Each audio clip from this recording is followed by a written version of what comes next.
Welcome to the Indie Film Hustle Podcast, episode number 236. The length of a film should be directly related to the endurance of the human bladder. Alfred Hitchcock. Broadcasting from the back alley in Hollywood, it's the Indie Film Hustle Podcast, where we show you how to survive and thrive as an indie filmmaker in the jungles of the film biz. And here's your host, Alex Ferrari. Welcome, my Indie Film Hustlers, to another episode of the Indie Film Hustle Podcast. I am your humble host, Alex Ferrari. Today's episode is brought to you by Black Box. Black Box is a new platform and community that is all about financial freedom for filmmakers like you. If you join Black Box, you will be transformed from being a worker to being a maker of your own content. And you'll be making steady passive income from the global market. Black Box currently allows you to upload your stock footage once, get it to many global agencies, and then allows you to share that passive income stream with your collaborators. Whether you want to submit old footage that's been sitting around in your hard drives or create brand new content, Black Box is for you. It's really quite revolutionary. With Black Box, filmmakers can concentrate on making great content while Black Box takes care of all the business BS. Just visit www.blackbox.global to find out more. Today's show is also sponsored by Studio Unknown. Studio Unknown is a crack team of audio post professionals known for quality sound on any indie budget. Whether you need a lush surround sound mix or a quick festival submission pass, Studio Unknown can help you with all of your post sound needs, from sound design and mix to Foley, ADR, and even a custom score. Contact Studio Unknown and mention the Indie Film Hustle Podcast, and you'll get 50% off one day of ADR or 10% off your complete post sound package. Just go to studiounknown.com. Now, today we have a very, very special episode of the Indie Film Hustle Podcast. I have on as my guest today, Qasim Basir, and he is the director of the film A Boy, a Girl, a Dream, which was accepted into the 2018 Sundance Film Festival. While he was there showing the movie, I was running around shooting on the corner of Ego and Desire. But we did not meet on the streets there. We met at FilmCon on the same panel, talking about directing and the business in general. And Qasim and I really hit it off, and I told him, man, I have to have you on the show. You have such an amazing perspective on the business, and I want to hear what it was like going to Sundance, doing all the things that you do at Sundance, and how he finally got his movie sold, how he made his movie, and how he got it off the ground, the whole experience of selling it to a big distributor, which he's going to be getting a theatrical release with it as well, how it felt not selling his movie at Sundance, and also just in general, topics that are really important in not only in filmmaking today, but in the world today. And we really get in this kind of raw conversation about the business, about both our perspectives from where we're sitting and watching the business grow and move in front of our eyes. And it is a very eye-opening and intense conversation, which is it was great. It was one of my favorite conversations I've had on the podcast. And I thank Qasim so much for putting it all out there in this interview. And I really, really hope you guys enjoy it. And it's a doozy. So please sit down and enjoy my conversation with Qasim Basir. I'd like to welcome to the show Qasim Basir, man. Thank you so much for being on the show, brother. Man, it's wonderful to be here, man. Yeah, seriously. Thank you, man. Thank you. We met on a panel at FilmCon, where we dropped some knowledge bombs and scared the shit out of a whole bunch of filmmakers. I hope they stay with it, man. I know we scared the hell out of them, but it's no use sugarcoating it, though, man. It's no use sugarcoating it. Absolutely not. But we did inspire a little bit. But it's still like a little. You give them a spoonful of sugar and then you punch them in the face, and that's kind of the way it is. You got to do both, because if you just give them the sugar, they're gonna get eaten alive. Right. So first of all, before we get into all the amazing stuff that's going on in your life right now, how did you get into the business in the first place? Oh man, gosh, where do I start?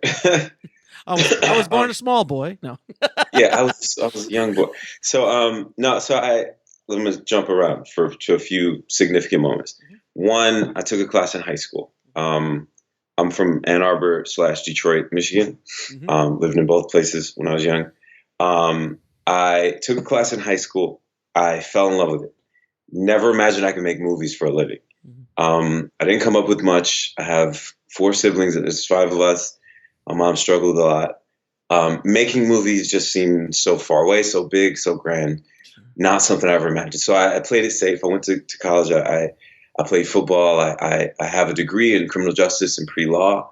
From the time I took that class when I was 17, through college, I would make little films here and there, just playing around with friends in the neighborhood, stuff like that. The summer before my senior year, I was at a family reunion in Natchez, Mississippi. My cousins and I went to a party in Baton Rouge, Louisiana. On the way back, we got in a car accident. I flew through the window of the car and nearly died. And so I'm in the hospital, and this doctor, he keeps checking on me. And I had a nurse who was taking care of me, so I'm wondering why this doctor keeps coming in. And I'm like, just be honest with me. I'm a football player. I can take it. So he's like, you got these brain contusions, which are bruises on your brain. Sure. And with the next 48 to 72 hours, they could potentially swell, and you may not live. Oh. And so when you're 22 and you face mortality, it really does something to you. Or at least it did something to me. It was the most important moment of my entire life. It was the most significant moment, because I laid there and said, God, if I go from here in the next 2 or 3 days, I can't really think of much I've said to this world, much I've contributed, I just will be gone. And, I think I started calling people that I know, just kind of just in case, but I made it, but I committed in that moment to myself that if I make it through this, I'm going to do something that counts, something that matters, which is what led me to make the kinds of movies I make. Right. If you look at my body of work, everything I've made, I've tried to say something to the world that I think is important, and it's a thing about. So after that, I went back and I finished school with that degree in criminal justice. That summer, I had actually taken the practice LSAT, prepping to take the real LSAT for law school. I canceled my LSAT appointment, and I went straight for this movie thing, man. I just so wait a minute, hold on a second. You literally went to law school. You're about to take the test to become a lawyer, and you're like, no, I didn't. Not the bar. Okay, I didn't go to law school. I was about to apply to law. I was about to take the LS to law school admission test. Okay, good. I was going to say, damn. Yeah, I had taken the practice LSAT the weekend before. In fact, those books from the practice LSAT or from the real LSAT, because you go through this whole practice course and all this, were in that truck that I flipped over and were burned in the accident. It was such a sign. If there's ever a sign. Wow. God wasn't subtle with you on that one, was he? Not subtle. What is that? If you wrote that in script, I'd be like, man, that's a little on the nose. It's like, hey, man, look, that's actually what happened. So literally the car stopped. You flew through the window and the books burned up. So God said, stop what you're doing. The car flipped over. I shot through the side window, which in itself, the physics of okay. So imagine a car flipping, rolling over, shooting me through the side window, and the trajectory by which I had to fly at a 45-degree angle to go where I went and land where I landed. Because if I fly straight up, I come right back down to the ground, right? And I may not make it. Yeah. If I come out of the car as it's rolling over, it might roll over me, right? So the split second that I had to fly at this 30 to 45-degree angle to fly into the woods and land was great. And then my cousins pulled each other out of the truck, and then it caught on fire. I can't make this stuff up. And the books caught on fire. And the books caught on fire. So God was telling you need to go make some movies. so then, that was, so then I just started making it. I went back to Detroit, and I went through this period of sort of figuring out who I was. And, my football career was over. And, as a football player, you kind of take on this identity of, I'm tough, I'm this, and that. and now this is all gone. And, you survive something like that, and you look at the photos and the state I was in, it's all a lot, so I went through this period, and then I made a movie about it called Inner Struggle. That's bit on the nose, right? Bit on the nose, but go ahead. Well, no. But when you identify so much with something, like when you're young, you do that because you're just trying to figure yourself out in general. Yeah. But when you identify yourself with, like, I'm the football player, or I'm this, right. or I'm that, and that's taken away, you are just lost. It takes time for you to figure out where you are. Yeah, I mean, because 9-10 years before that, that's why everyone liked me. That's what I was. That's why I was popular. Whatever happened because of it, that was all of it, man. Like, I've my high school went to the state championship, and we got the trophy, and we, it's that was who I was, and so yeah, that was the beginning for me, and from there, from making Inner Struggle, and then. I will show it wherever I could, and how did you? So real quick, how did you did you finance it yourself? What did you just grab a camera and go shoot? Like, how did you put it all together? So I didn't spend any. I just had a camera and some friends, man. Like, and what camera was it? What, just because there's a specific reason why I'm asking. It was a tape. Like, it was a. Mini actually, DV? hold on. Was it a mini DV? Yes, it was a mini DV. I actually have it around here somewhere. It's not a DVX 100A, is it? Or is it a Canon? Can you hold on 20 seconds? I can go look for it because we need to know. Okay, hold on. A Canon HV20. Okay, so it's a Canon HV20. So it's just like an old school mini DV camera. Yeah, it's an old school mini DV. It's not like I knew nothing about. So the reason why I wanted you to go find out what it was is because I always tell filmmakers when they're like, I want to make a movie, but I need the Red camera, or I need the Alexa, or I need. Just grab a camera and go shoot your movie. Yeah. Right? Like, especially when you're starting out, man. Especially not only with that, but especially now, like, you had, this was an HDV camera, so you have the tape, and then you got to import. digitize. You got to digitize. Right. You have to digitize, and you have to. Now you literally just drop that stuff in a. It's so much different, and with the equipment now, and with the affordability of it, it's crazy how much you can get done. But it literally was me and some friends got together. My brother was in the movie. Mm-hmm. My cousin played the villain. The antagonist. And we were around campus, like, shooting, and oh my God, it was a mess. Like, just the way we like, I didn't, my. You had no idea what you were doing.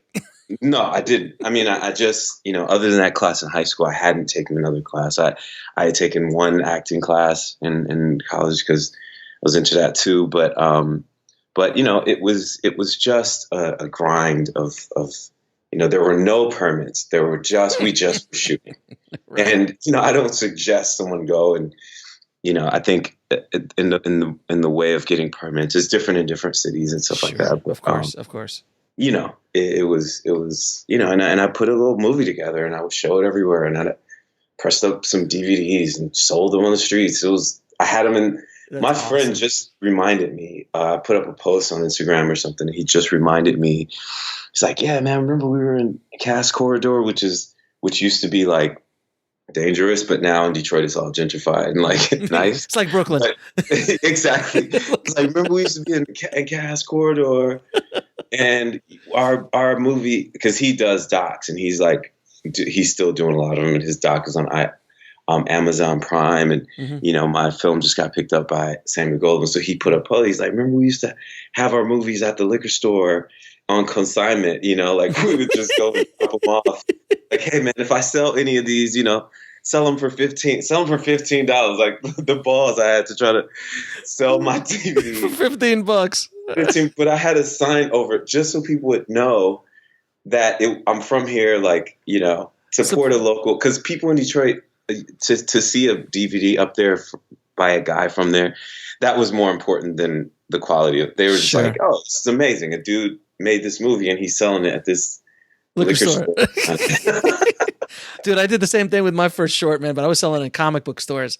Nice. So nice. yeah, we all have to hustle, man. We all have to hustle, no question. So this year has been a pretty amazing year for you, 2018. Your latest movie, A Boy, a Girl, and a Dream, got accepted. No, I'm sorry? Just A Boy, a Girl, a Dream. There's no and. Thank you, sir. A Boy, a Girl, a Dream. And that movie got into the Sundance Film Festival this year. Yes, so absolutely. You were there at the same time I was shooting my movie at Sundance. Which the trailer looks terrific, by the way, man. Oh, thank you, brother. I appreciate that, man. I love that story of because so many of us go through it, just being at Sundance, trying to put something together. Oh my God, it's just brought up so much for me. You're the demographic, dude. Like your filmmakers are the guys I made this movie for. But we were both there at the same time, and then we met later on. First of all, and also congrats on getting a distribution by Samuel Goldwyn. You're going to get a theatrical release, dude. Yeah. Because it's not a guarantee. I always tell people, I'm like, just because you get a Sundance, there's no guarantee someone's going to pick it up. Right, and that's important. That part is important, man. Just to understand, we left Sundance. We hadn't sold the movie, and in fact, it didn't sell till 2 months after. So and everyone's asking you. That's the first thing everyone asks you. Like, oh, so did you sell your movie? Did you? And it's just like, wow, this isn't stressful at all. And it's also not the 90s when they were buying movies left and right. Right. It's literally not, Netflix didn't really buy much of anything. They bought nothing. They bought nothing this year. I think they brought a couple things later. Okay. Amazon was not non-existent, and so it's a real it was a real thing, man, and we had to be patient, and we held out, and good on us for it. My producer, Datari Turner, he was really, intricate in that process of holding out. Like, it's going to be fine. We'll figure it out. And then Samuel Goldwyn came back, and man, and you're good, dude. I'm good. Huge, they're really a great company. They're really passionate about our film. Well, tell us a little bit about your movie. Tell the audience what the movie is about. Sure. It's two people who meet and go on this thrilling ride together, a journey together in one night, where they fall for each other, they challenge each other, they're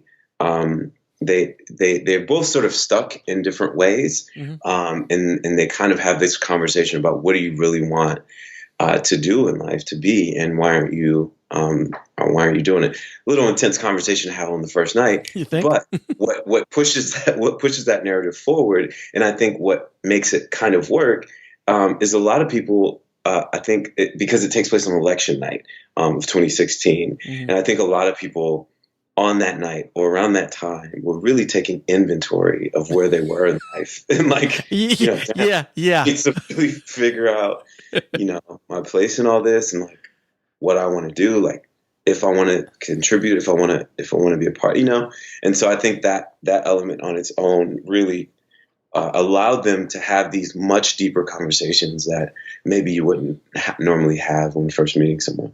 And then you also shot the whole movie in a oneer, right? Yeah. Yep. Okay. Yeah. So first of all, what made you decide to try to do a oneer for this kind of film? So a few things.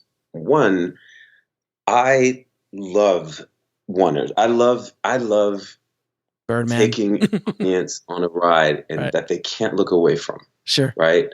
I love what they did with Birdman. And The Revenant wasn't a oneer, but they had these scenes. Oh, yeah. You would, that first battle scene. I mean, you will look up and why am I so into this? Oh, it's because I haven't cut away. I haven't cut away to the wide explosion shot. I've stayed with them. I've fallen off a horse. I saw arrow come. I'm ducking. I'm literally almost ducking. It's VR. It's almost VR. It's almost VR, man. And I'm it's the next best thing to the immersive experience of VR. And I love that kind of experience. And for where we are right now as a country, man, it's easy to look away. And I think a lot of people are checking out. It's hard. Easier. It's easier to check out than to deal with it. Yeah, it's hard. I mean, this stuff is hard, man. You're almost afraid to check your Twitter feed or your news, and it's oh my God, what is happening today? I don't know. I don't know about you, but I turned off my notifications. No, I absolutely turned mine off. My push notifications. Yeah, I go to it when I want. Yes, because I can't deal, man. Dude, every minute, like, oh Jesus, oh Jesus, yeah, oh Jesus, I can't do it. I can't do it anymore. And for me, it's like really understanding how this stuff works with my consciousness, filtering how much I actually bring in. Mm-hmm. Sometimes that stuff fuels me, Mm-hmm. sometimes that kind of anger I have or disappointment I have or frustration with what's happening, it fuels my art, and so sometimes I overdo it. Sometimes I need to see that stuff. Sometimes I need to see another, young black man, I never need to see another one of those, but like, I know, I know what you're saying. I know. Sometimes when that stuff, it hits me in such a deep place that I've been learning how to transfer that and say like, okay, and for this film, this was my transferring all of those emotions, how I felt about that election into this movie. Now, if you look at it though from a point of view of history, when the Nixon thing happened, and the whole country went literally down the toilet, and everyone was depressed and angry. What came out of that was the 60s. Right. And the 60s and early parts of the 70s, which basically they changed everything. Changed the world. That decade changed the world. Yeah. So sometimes you have to be pushed in another direction in order to snap back to another place. Gosh, I can't wait till you see the film. I'm dying to see it. I really can't wait to see it. But sometimes that happens, and when you go through these kind of, whichever side you're on, because it's different perspectives from both sides. Yeah. Some people like what's going on, other people don't like what's going on. But at a certain point, you got to go to the opposite direction to be able to snap back to a place you're going to, and that's why I'm dying to see your film for what it is, and obviously that's. Obviously, one of the great reasons it got into Sundance, because it's not easy to get into Sundance. There's a few submissions. Yeah, it's a few. There's a couple. It's a few. At least. Well, one thing I think is important here as we talk about that, people get disillusioned sometimes about the denial process. It's important to note that before I got this movie in Sundance. Over the last decade, I sent 4 things to Sundance, of course. which none got in. Oh no, we're all there. We're all there. So yeah. I'm sorry. This is my 4th thing that I sent to Sundance. So like I've sent some stuff there, man, and none of it's gotten in. And so I've seen those emails. Thank you for. It was a really tough year. We had hard decisions to make this year. We regret to inform you. Like, go fuck yourself. Go fuck yourself. That's basically it. So go fuck yourself. Good luck. No, they don't say that, but they're actually really nice. They're the nicest FUs you've ever heard. Yeah. Especially from the big festivals. Yeah. Because they actually send out. The little guys don't even send anything out. Yeah. But the big festivals do. It's true, man. It's true. You just see this announcement coming out and you're like, damn. So then how did you, first of all, what was it like when you heard you got in? Like what happened the moment you found out you got in? So my fiance who co-wrote this movie with me, she's always on me about my voice. Sometimes my voicemail gets full and she's like, you need to erase your messages. And I'm like, all right, I'll get to it. And this day I listened to her and I erased my messages. And then the next day I was working on something. I left the room, my office, and I came back and I had a message on my phone. Mm-hmm. And I looked at the message, on iPhone, you could read the text, mm-hmm. and it said like Sunday or something. I'm like, what? And I was like, it's from Sunday. I'm like, all right. Like, Sunday's calling? To it, and they were like, this is this woman named Shari Freelove. She was like, this is Shari Freelove from Sundance Institute. I was like, oh my God. And then I immediately, without a moment, I was like, we got in. I know it. Yeah, because they don't call you to say no. They don't call, but there's sometimes they call you and they're like, it was so close. I really wanted to call you and just let you know. But there was something in me that was I just knew. Oh my God. And I called her back and my heart was racing, you know. Mm-hmm. I was, you know, it's excitement in this business. Man. It's hard to get excited about stuff, you know? Yeah. Like even when someone says, "Oh yeah, I'll do your movie," you kind of are like, "Okay, but let's wait till the money." That's like 4 or 5 months away, and let's wait till the money drops. Right, but this thing was like this is happening. Yeah. No matter short of some natural disaster, you know, this is happening. Right. And I called and she, sure enough, was like, "We'd like to, you know, we really loved your movie. You know, it was one of the most unanimously approved of," because they fight about movies a lot. Mm-hmm, you know, mm-hmm. As you can imagine, there's a lot of programmers there. And your movie goes through these different steps. Some people watch it and then more people watch it. And then if it, you know, and so it's like, it's such a rigorous process. But she was like, this was one of the most unanimously, like, I feel like everyone was like, yeah, for this. And that made me feel so good. And she made a few comments about the movie. And she was like, "We'd like to invite you to premiere at the 2018 Sundance Film Festival." And I you know, I'm a football player, so I took a knee. Genius. I took a knee, right? And I teared up a little. You know, of course, no, dude, no, you gotta blow out, man. No, just a little bit, man. You were sobbing like a baby. It's all good, man. It was like there might have been an allergy thing. There might have been some snot coming down. It's all good. It's all good. The Viola Davis.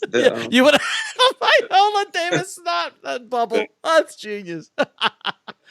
That's amazing, man. Because I've had a few Sundance winners on the show, and I always want to know what that feeling's like, because we all want that feeling. You know, as anyone listening to the show who makes movies, we all want to get into Sundance, man. You know, we all want to eventually one day win an Oscar, you know, or get into. We all want people to go, "I like you. I like what you're doing." Yeah, and it's a great thing. It's you know, so I didn't after just to backtrack a little. After that first movie I made, Inner Struggle, I was like, my aunt who's in advertising in New York, she saw it and she's like, "You know, you got a lot of work to do technically, but you know, there's something there. You got an eye. You know, you got angles. There's some things that you get performances out of people." And so I went on to, like, you know, read every book I could. I tried to, you know, everything I could do, all the information. I just was soaking it in, and I still do, man. I'm still everything I can to learn something. But you know, as a person who did not go to film school, you know, it's always to have something like Sundance under my belt now. You know, it means a lot, and to have, and I think it means even more that I tried to get in a number of times and didn't. You know, feels better. That moment was wildly significant for me, man. You know, I made a movie called Destined that came out late last year, which was in a bunch of festivals, won a number of awards, and like we premiered at the LA Film Festival and American Black Film Festival, where I won Best Director, and my lead actor won Best Actor, Cory Hardrict.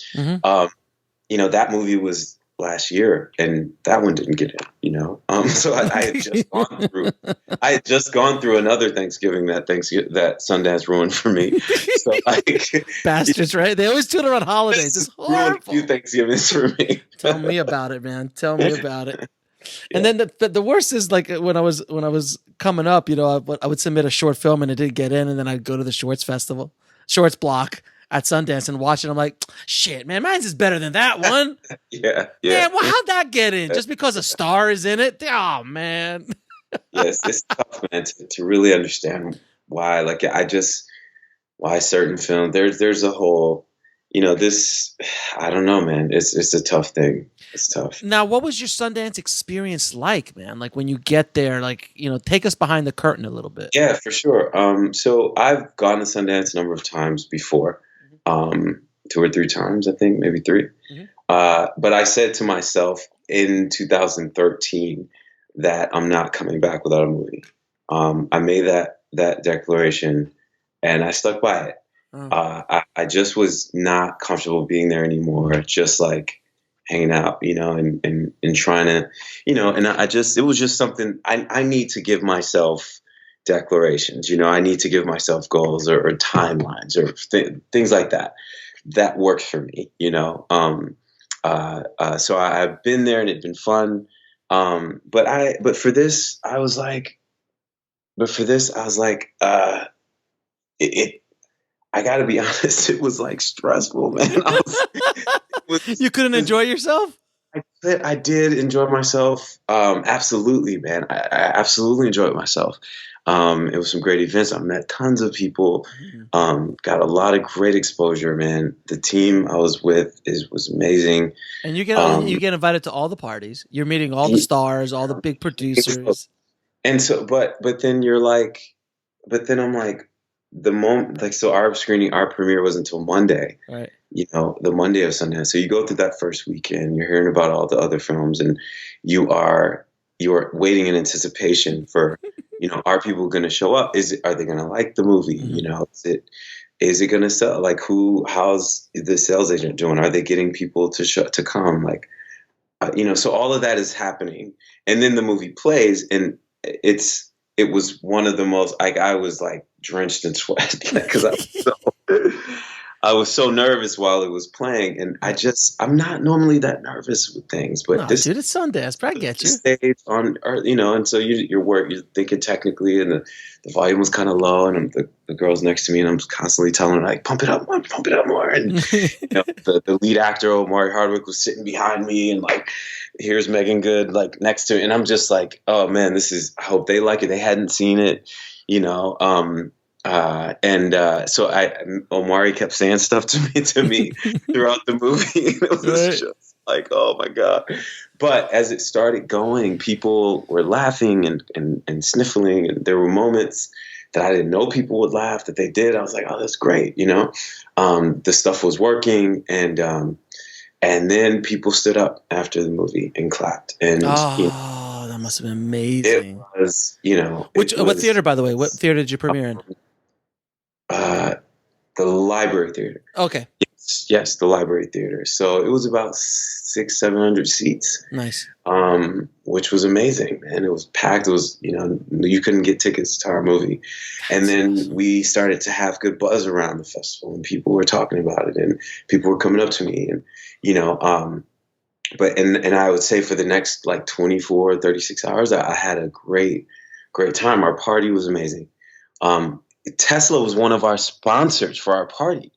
Of course they are. Why wouldn't they be? Of course, right? So Tesla literally had, for each one of us, for me and no, don't tell me they gave you a Tesla, bro. I'll be gave us a Tesla. No, they did not. The driver, yeah. Oh no, not like give for good, like God, no. Like at the festival, right? Like festival. Oh my God, no. I was gonna say, if Elon's just handing out Teslas at Sundance, oh my God, I'm gonna be pissed, dude. That would have been. Yeah, but no. No, but while you're there, so you had like a Tesla with a driver? So for that next day, until that night, up until like midnight. Take it. Yeah, so I'm just like going all these, like, let's stop here, and we had the ones with the Batman doors that fly up, and it was. So were you jamming were you driving by with the windows a little down low and just like bumping the music? No, actually we were in our own world. We were in our world, man. We were just like chilling out. That's so fun. That's awesome, dude. And so for that it was great. Like, we had an after party, and we had this room where we went with the actors, and we all just kind of talked to each other. It was a moment of acknowledgement for everyone, and to just because you get so much time for your Q&A, and it's kind of quick, and you got to get out of there. But that was our moment to really, for people to acknowledge each other, and it was beautiful, man. And so, but then the next day it's back to I'm back in my head again. Asking my producer every 10 minutes, so like, who's making offers for the movie? Who? When's the next screening? Right. Yeah, and then there's the next screening, and then there's you go through the whole thing again. So it was intense, man. It was very intense, but I'm super grateful, man. And you were there the full 10 days? Yes, I stayed the whole time. Oh, that's brutal. We stayed the whole time. Brutal. And yeah, but each screening got easier. It got a little easier, and we left the festival with 4 offers for the film, but we were a little disappointed at the number. They were a little low, but then we we held out, and people came through and came back, and Now I hear there that I know I think this is real. It's happened other years. Did you get to go to Robert Redford's house and have lunch? Yes, yeah, we did the director's bus. Yeah, the director's brunch.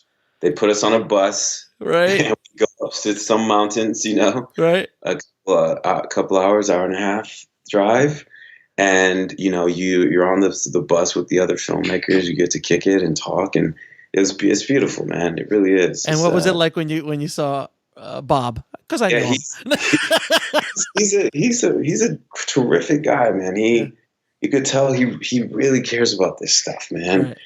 And to hear some of his stories about back in the day, and sure. just the trials that he went through, and man, people gotta realize, man, this, like, everyone who's become great at this, like almost sure there's been nepotism and this and that, whatever, but like most people who are doing this on that level, man, are like, have gone through it, man. Oh, and when you see the great parts, and you see them on red carpets and in their movies, but like, it's the stories before that I'm interested in, man. And for him to talk about some of those, and that's the stuff that really still resonates with him. He didn't talk about, the last 20 years. He talked about the first 10, Mm-hmm. When he was just trying to hustle. He was hustling like everybody else. Yeah. That's movies that bombed a couple, Oh, he's had a few. Did not think he would come back from, but did. Wow, man. So, all right. So you shot this whole thing in a oneer. Technically, how the hell did you do it? And did you do it kind of like Birdman style, where you did magical cuts, or this is real? This is real. So it's a mountain, right? It is a mountain of work, of prep, of me and the DP became really good friends. You got to be because he was over my place constantly as we were. We had maps, we had photos, we had, we went to the locations and took video we had a small camera that we would just shoot stuff on, and we would get in the car and drive up and see how long that drive would take, and go to Mel's Diner, which is where we shot our diner scene, and go to the club that we were going to shoot at on a normal night for work. We weren't at the club like hanging, right. But I'm like telling my fiance, "Oh no, I'm going to this nightclub exactly to work." But yeah, so we would go to this club and like see what it felt like, and move around there. And man, by the time, and I had, I'm on the phone with Meagan and Omari just constantly having these three-way calls, and whenever we would get a location, my fiance was actually also a location manager, and she working with her and Datari on locking down locations, and by the time we got to the shoot, man, it was like we knew. We knew exactly where to go. We had the backup plans. We had the backup plans. We kind of thought about everything, everything we could think about. Like, okay, what if, we had we had a bunch of PAs, because we knew we would need people to just be out on the streets in case someone tries to run up to Omari Hardwick or Meagan Good and get an autograph, as we're shooting. Like, that's a real thing. Like, you're in LA.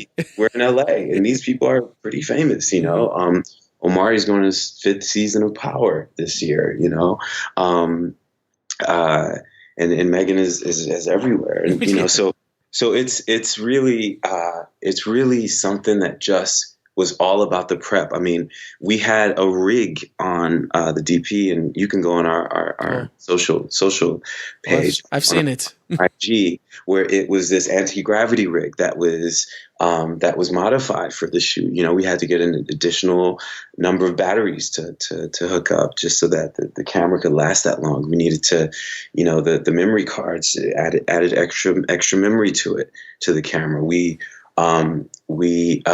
The rig, which the whole device itself was 30 to 35 pounds. So the rig took that weight off of his arms and put it around his waist, you know. So, you know, it would do these moves where it could go up to 9 feet high and all the way down to the ground without him feeling that in his arms, which, you know, I don't know anyone who could carry a camera.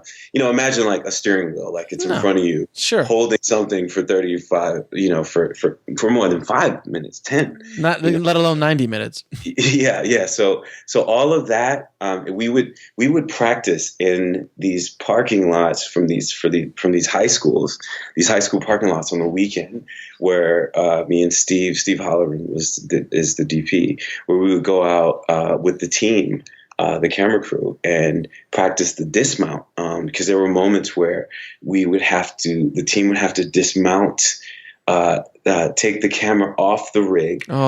He would unbuckle the rig, take it off of his person. Then they would hand him the camera back so that he could hop into the vehicle that we were getting. And you're doing it seamlessly.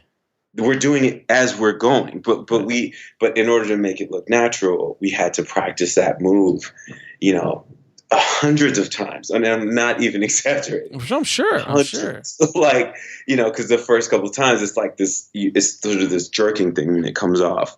So you gotta do it so that it's smooth. And, you know, I mean, I could talk about that all day, but it's all about the prep, man. So you did this in an actual oneer. You didn't do a Birdman where you cut. Right. So it was an actual oneer. So at least post is easier. Well. So the editing is quick. Here's the thing, post. So when you're doing a oneer, you have. So for example, repositioning the camera. Sure. If you edit in Premiere Pro, or anyone knows Premiere Pro, there were probably 1,000 keyframes. Oh, I know what you're saying. Yeah, because you're reframing stuff. Because we were everywhere in reflections. You know, because there's 4 or 5 people behind him, you know, constantly moving. LA, there's mirrors, there's windows everywhere. There's, you know, we're on Melrose Street Ave. The club we were in, there were mirrors everywhere. Like, so I would constantly see my face and this arm or whatever. A lot of VFX to clean stuff out. So there was a lot of that. Yeah. So there was a lot of repositioning. There was a lot of, repositioning, a lot of cleanup work, like VFX cleanup work. Some stabilization. There was some, and then there was issues of like noise, and I did a lot of this post on my own, you know. But you know, you get this program called Neat Noise, right, where you have this effect that takes ages to render, and like this is stuff you don't really know about. Like you think about a program that's going to take away noise, you're like, oh, I'll just drop that on at the end and we'll be good. Like, and it's like this rendering process takes longer than anything I've ever seen. Like it's longer than stabilization. It's longer than putting a color effect on. I mean, it's ages. So it's stuff like that, the little sort of tedious technical stuff that took most of the time. So you still had to do a lot of post, but not editing. Right. But there was a bunch of other stuff to do. Yeah. Now, how did you get such an amazing cast, man?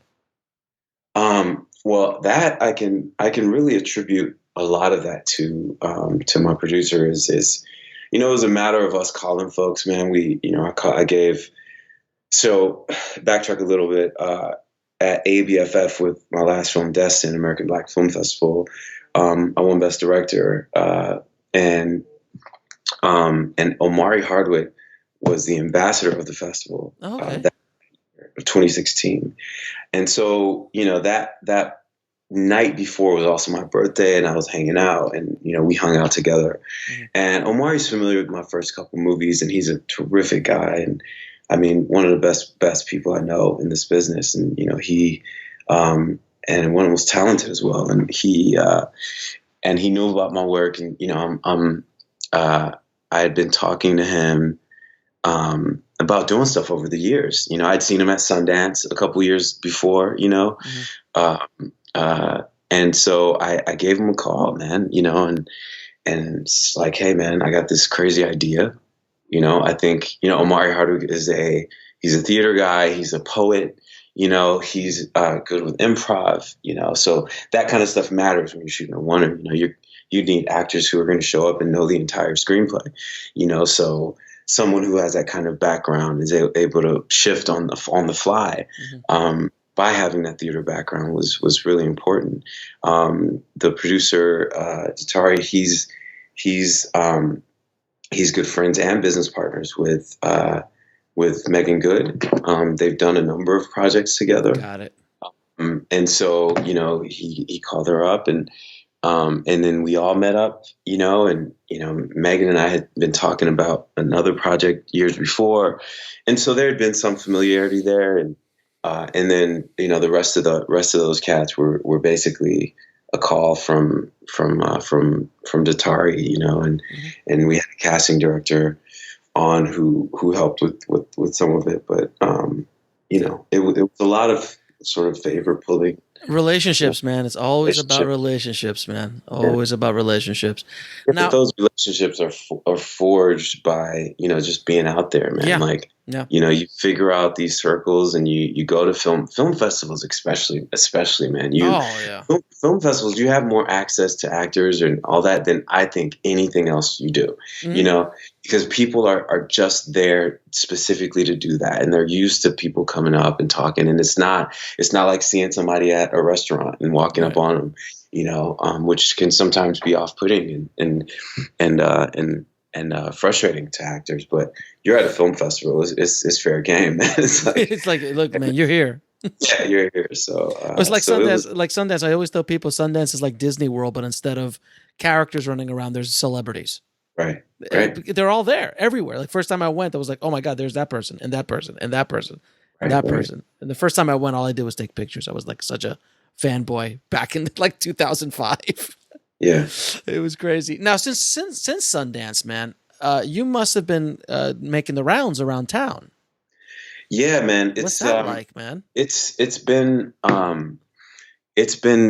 wonderful, really getting to know everyone, and really I'm figuring out what my next project is. I would say I feel really good that in retrospect, sometimes you don't know why things are happening the way they are. Like you could look at an email from Sundance a couple of years ago and be like, damn, I didn't get in. I feel terrible. Maybe this isn't for me. Whatever. But I looked at it and said, all right, well, let me keep writing. Let me keep grinding. Let me keep putting ideas down. So that now I'm at this point where I'm meeting everyone, and I have like 3-4 things, that are ready to go. Like, you want to, which one, what are you looking for? Just add a check and we're good. Yeah, absolutely. So I'm like, here's some stuff I've done already. I just left Sundance. We just sold our movie. Here's some things I want to do. I'm also reading a bunch of scripts. I have read a bunch of scripts in Sundance. But I'm sort of finding what's right for me. I'm being very intentional about making the next project the right one, making it, I've really begun to figure out specifically what my voice is, and so I feel like I needed to go through all that to be at this point now where I sit in those meetings, like really comfortable with where I am, with the stuff I have to do, with with what I don't want to do, I've been presented some stuff that I'm not interested in, and I'm fine with that. It's I don't know if I would have been that way 3-4 years ago, maybe. But the confidence I have now in this idea that now I know exactly what I want to do, and if there's a company that wants to get behind some of the things that I am doing, then great, let's go. Right, and that takes time, man, to get that confidence. Yeah. Without question. Now, what made you essentially want to tell stories? And what draws you and keeps you interested in telling stories as a writer and a director? Man, okay. I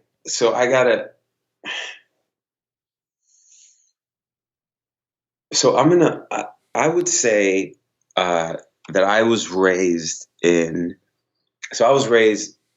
Black and Muslim, right? I mean, I was probably the two most feared demographics in this country.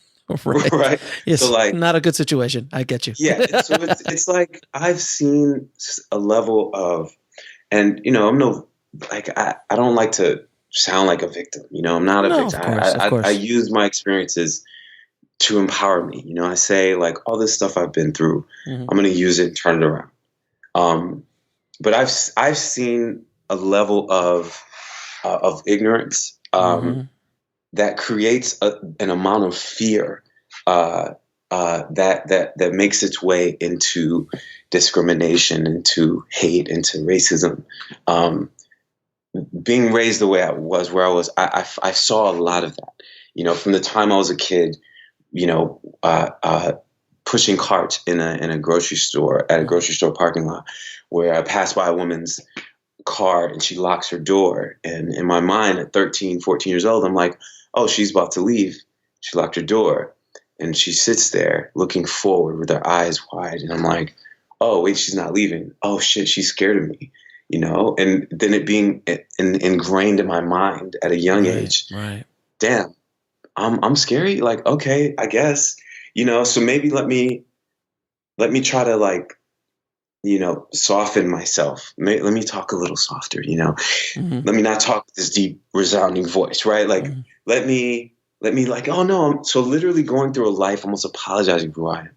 Right. Just subconsciously, the 100 times a day, I'm like, no, I'm not scary. Right. The first time. And as a kid, I worked all the time. And I saved $1,000 when I was 16 to buy my first car, which is a huge accomplishment. Oh, yeah. Day one of driving said car, I was stopped by the police, and within 10 minutes on the hood of that car, as they searched the car. And this is in Detroit? No, it's in Ann Arbor. Okay. Now, completely embarrassed. In the town I'm living in, where I'm this, good student athlete.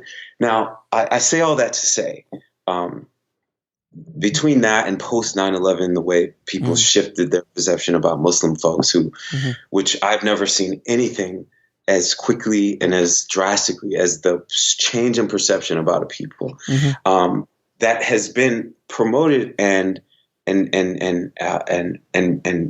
really pushed down people's throat in the media. That's come after, right? So you got people in their homes or at the movies where a lot of this country is actually pretty segregated, right? So you have people, the only access they have to a person of color, to a Muslim person, to a gay person, whatever, is what they see on TV or in the movies, right? And if you look at the history of film, and as a Black man, and I look at the history of film for Black people, right, for 120 years, literally one type of person was telling the story for everyone. Right. So literally one type of person who's not connected to my community at all was telling the story of my community, but only the most violent, extreme, and polarizing elements of who we are.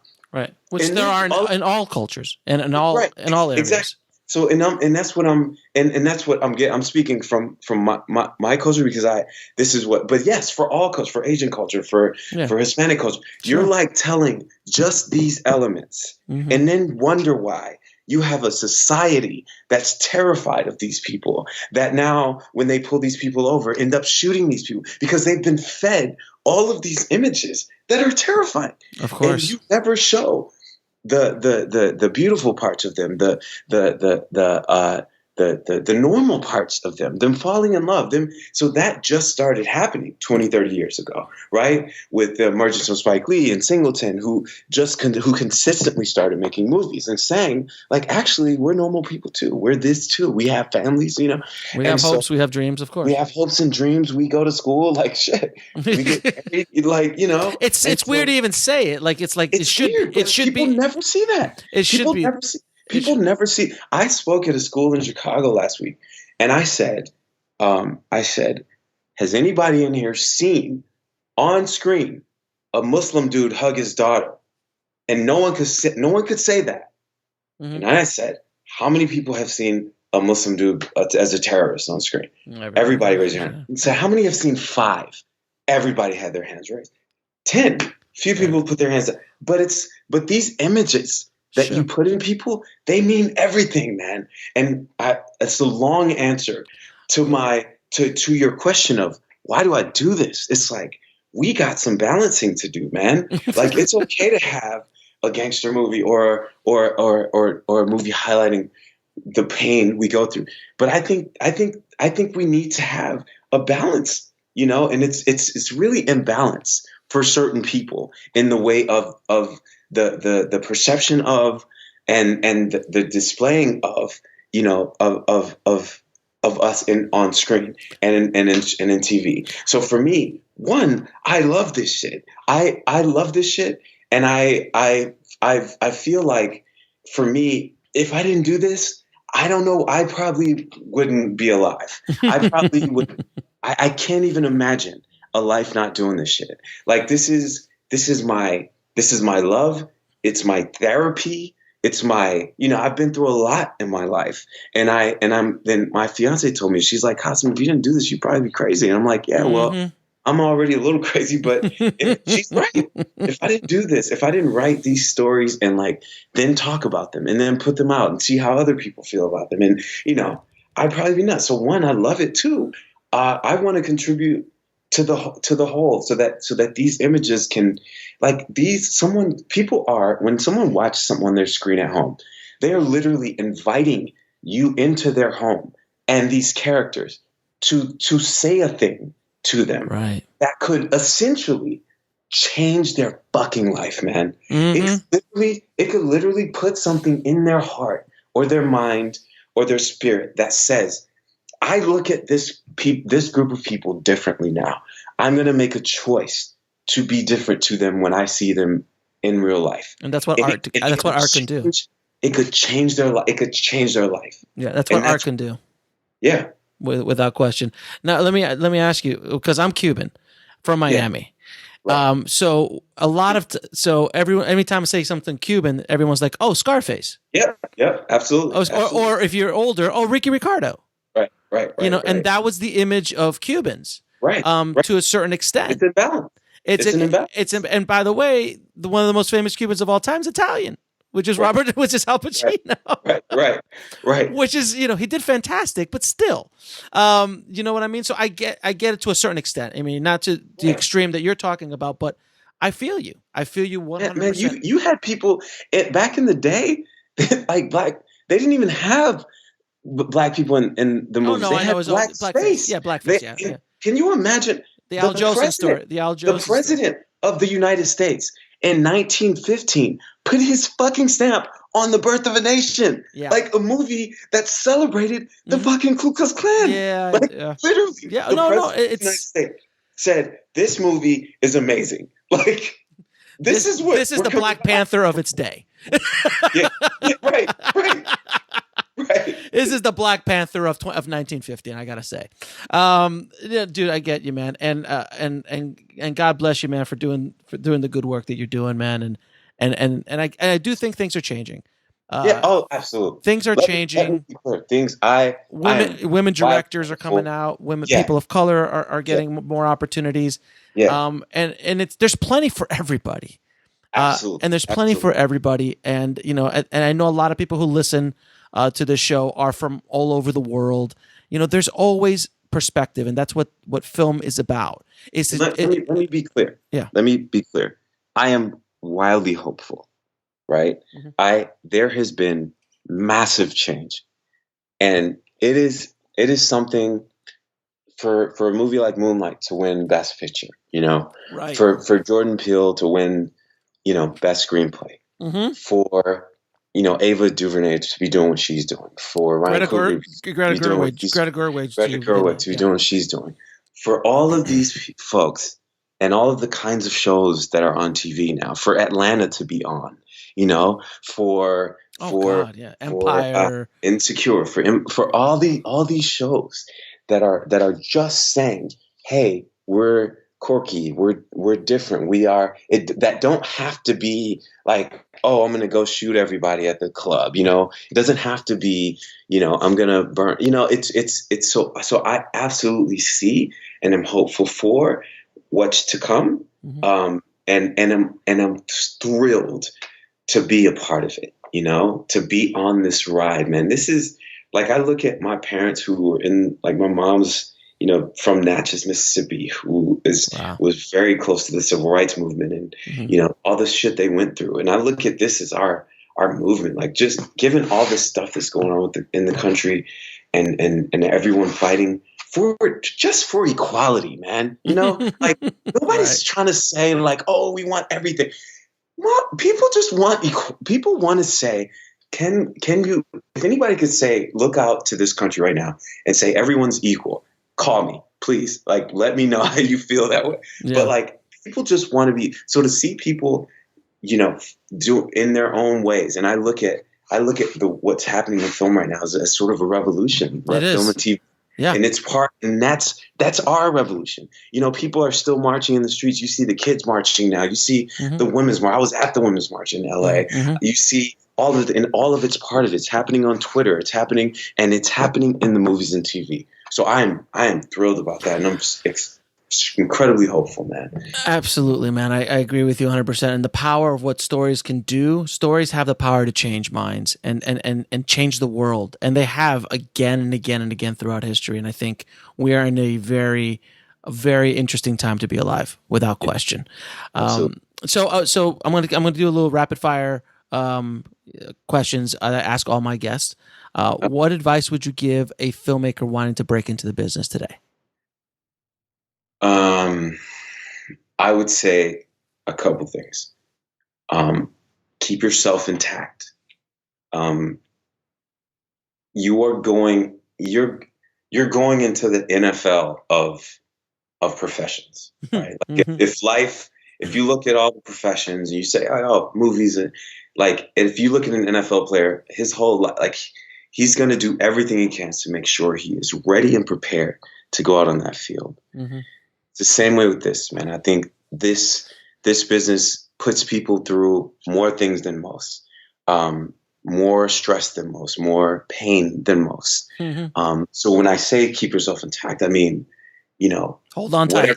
whatever that means for you to Right. strengthen yourself to go into this business, and just be patient, right?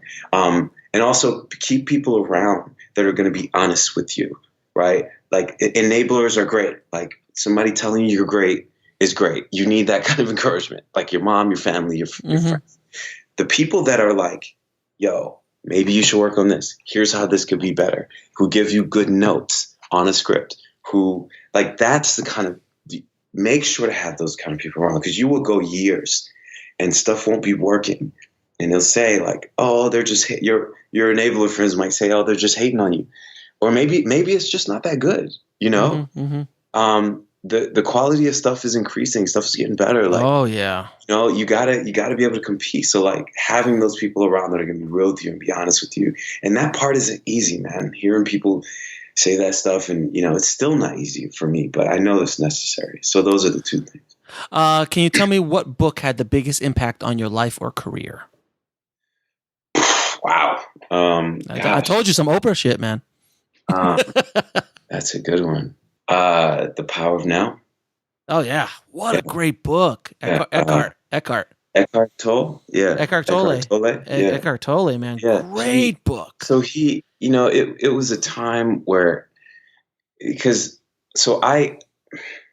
for me, there's not much of a separation between what I do and my person, right? Like my life is film, you know, it is this stuff. I'm always thinking about it. It's everywhere. Mm-hmm. As I grow as a person, my work also grows. That book came along at a time where I was just beginning to understand the power of presence, of consciousness, and this journey that I've been on to constantly try to be more conscious and be more aware. I find that the closer I get on this journey, the more significant my work becomes. It's bar none. It is, you know, along with the studying and the, you know, I'm subscribed to 20 different film channels on YouTube that you can learn tons oh my stuff God, from. so much information out there. Man, there is so much.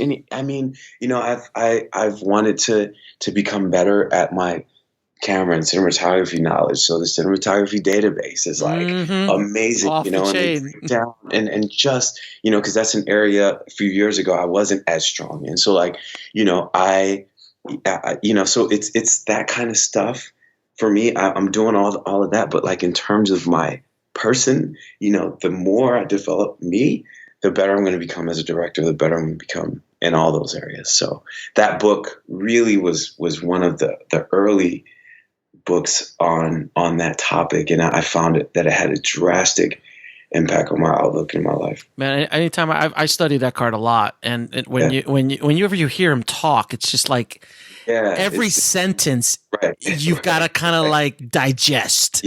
There's no fluff with him. Like it's so dense. It's a dense message that he puts out. What is the lesson that took you the longest to learn, whether in the film business or in life? I think patience. Yeah, man, that's a popular one on the show. That's mine, by the way. I think patience, man. Patience. Because, and with that, I've lost some years. You know, I've lost some years. You know, when I moved to New York,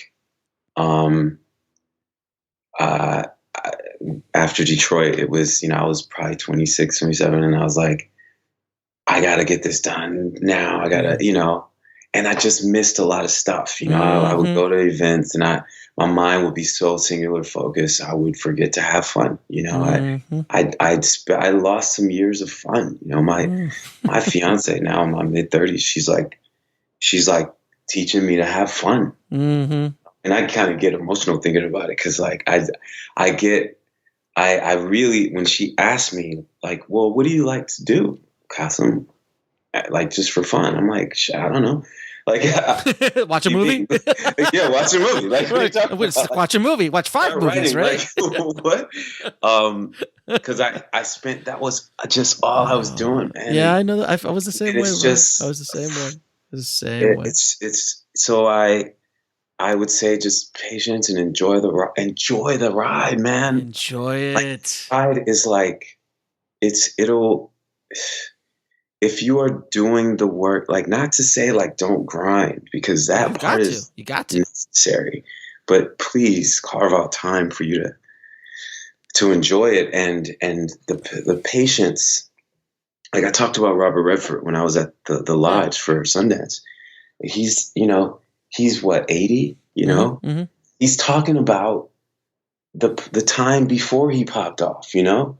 That time is the stuff. That's the stuff, man. If you hear any of these guys in these interviews or women talking about their journey, they're talking about that time when they used to sleep on the couch with their friend. Is that the most interesting stuff? It's the stuff, man. So it's like, okay, this is more for me to talk about when I'm being interviewed or when I'm, you know, but right now I got friends that friendships that I could develop. I got, you know, relationships that matter. I while balancing that with the work, you know, because the work is vital.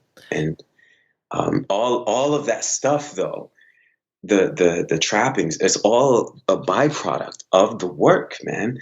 You know, if you think about it like this, one screenplay, it is written by one or two people, maybe.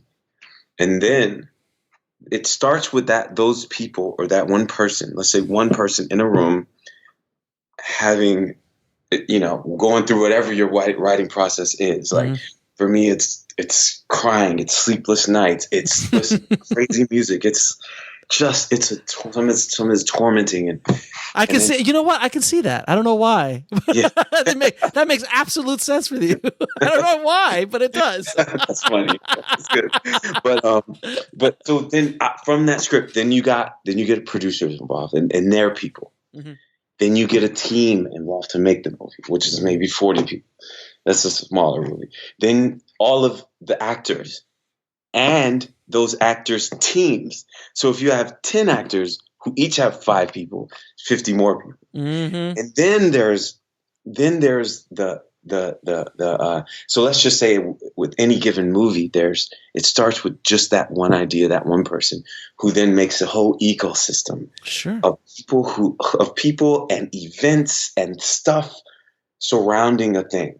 But it all starts with that work, and that work takes patience, and it takes It takes a lot of love, man. And I would go even farther to say that you got to love the grind. Because if you could love the grind, man, it makes the trip a lot easier. Yes, absolutely, man. So what are three of your favorite films of all time?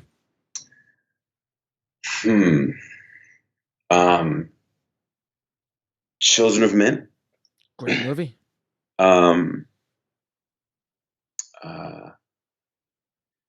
Pan's Labyrinth. Oh, Guillermo. I'm so happy he won this year. He's so deserving.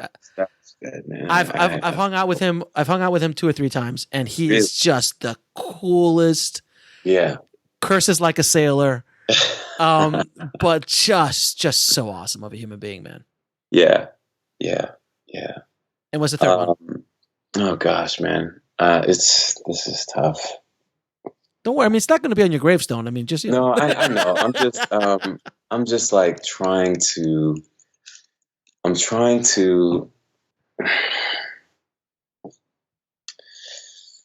me think. It's just so many films that have had impact. I really do this, I really just bring them down to a list. All right, so I'll say Fight Club. Man, goddamn, man, we could hang out. Fight Club is one of my favorites. Fight Club, and I've actually had Jim, the writer, Jim Wool's on the show, and we've become friends. And when we if you listen to that podcast, first 30 minutes are like, so how's David Fincher? So what's David Fincher like? I completely fanboyed out about it. It was insane. Right. It's amazing. And then, so where can people find you on social media or anything like that? If I'm at Qasim Basir, which is QASIM A and B as in boy ASIR. Very cool, brother. Man, Qasim Basir.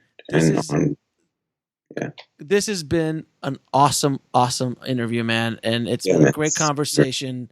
Very inspirational. I hope the tribe takes a lot out of this, man. So thank you for sharing your time, brother. I really thank you, and I really mean it when I say I truly appreciate what you do, man. This stuff really makes a difference for folks, man. So keep at it, man, and keep at the work. And all right, thank you, brother. Thank you.